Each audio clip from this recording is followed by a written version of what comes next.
Nggak boleh. Nggak boleh. Kenapa gitu? Kita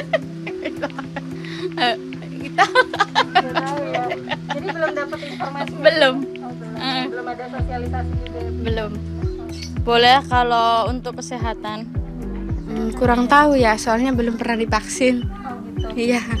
Enggak terserah. Mau divaksin ini. Emang kenapa kalau divaksin? Boleh ya? Iya, boleh. Iya, biar hilang virus itunya. Untuk vaksinasi yang saat ini di Indonesia, kita kan baru ada satu vaksin Sinovac ya. Jadi sebenarnya penelitian mereka itu tidak merekrut ibu hamil dan ibu menyusui ya. Jadi pada awal vaksinasi ini di launching, tidak diprioritaskan atau tidak direkomendasikan untuk ibu hamil dan menyusui.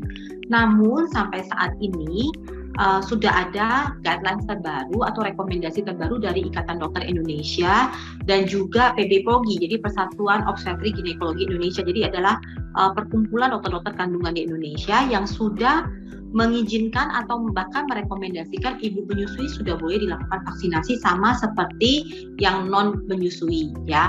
Namun jadi menyusui sudah tidak dianggap, tadinya kan dianggap sebagai komorbid, nah ini sekarang sudah komorbid yang sudah boleh ikut vaksinasi.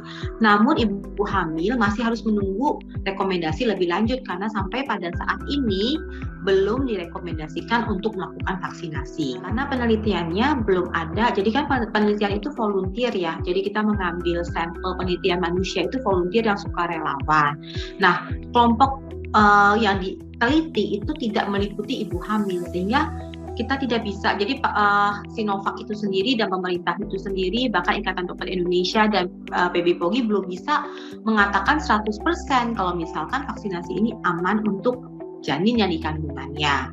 Meskipun kalau kita lihat mekanisme cara kerja vaksinnya harusnya sih tidak bermasalah, tapi karena kita tidak punya bukti, jadi masih tidak direkomendasikan atau kita belum bisa mengizinkan ibu hamil untuk melakukan vaksinasi.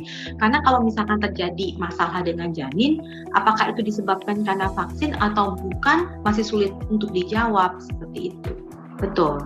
Bahkan ibu yang berencana untuk hamil juga diharapkan untuk menunda. Jadi misalkan pasien-pasien yang sedang menjalani program fertilitas seperti inseminasi atau bahkan program bayi tabung ya, diharapkan menunda vaksinasi sampai dikonfirmasi sudah positif hamil atau tidak. Kalau positif hamil ya jangan vaksin.